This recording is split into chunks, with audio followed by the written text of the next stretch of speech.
So we can see that the first table has the means and standard deviations. Let's just say that they were rated on a scale of 1 to 10. Professors were considered a hotness of 6.56 with a standard deviation of 1.39. Now here are the Pearson correlations, and we can see that our dependent variable was correlated with all four of our predictors, and hotness had a fairly substantial correlation of 0.356. And we can see the statistical significance levels. By default, when you do a regression, SPSS has one-tailed significance levels. Whether you want to do that or not is up to you. You can just do Pearson correlations if you want the two-tailed values, so just go through the regular Pearson correlation utility. But in this case, here's one-tailed tests. They're all statistically significant predictors of the dependent variable. And I would recommend, and amongst other people, that you should always look at your correlations before you actually run your hierarchical multiple regression or just a regular multiple regression. So we can see that higher levels of hotness are associated with higher levels of unit quality, but that's true also for clarity, helpfulness, and easiness. And the question is, well, once you include clarity, helpfulness, and easiness as predictors of unit quality, does hotness add anything extra in the prediction of overall unit quality? And that's what the hierarchical multiple regression is going to tell us. It tells us the variables entered in each block. Not particularly interesting. We should know that that's true already without even looking at the results. Now here is a very important table in SPSS in a hierarchical multiple regression.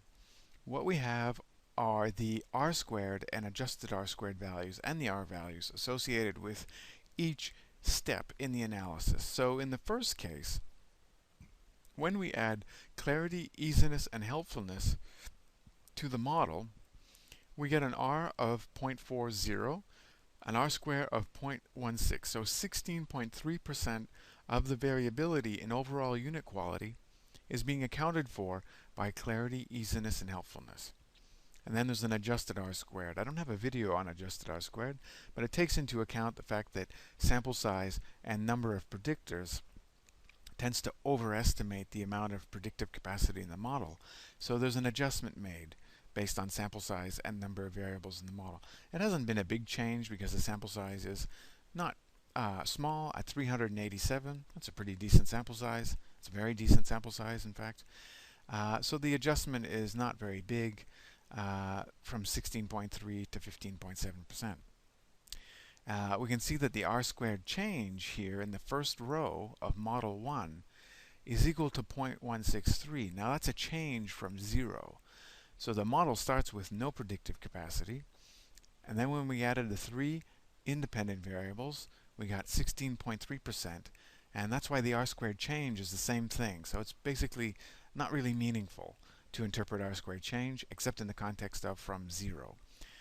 Then we get an F value of 24.895 with degrees of freedom of 3 and 383, and the significance F change for the first model is 0.000. Now that just means that this R squared value of 0.163, or R squared change, 0.163, change from 0, is statistically significant. Now I'm going to draw your attention to this ANOVA table before I get to Model 2.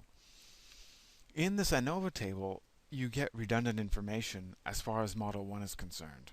Look at this F value, 24.895. It's the same as the F change value from 0. And that's not a coincidence. So we've got our degrees of freedom for the model, 383, F value of 24.895, and it's statistically significant. So it's just telling us that Model 1, just like it says here in Model 1 is statistically significant. And you get redundant information in this ANOVA table with Model 1 in the first row. Now, that's important information that you would report. It's not the most interesting piece of information, though. What we're going to get in Model 2 in Model Summary Table is a new R squared value, which takes into account the fact that we've included hotness as a predictor variable. So R has gone from 0.404 to 0.478. In the context of R squared values, it's gone from 0.163, 16.3%, to 22.9%. That's a pretty big jump.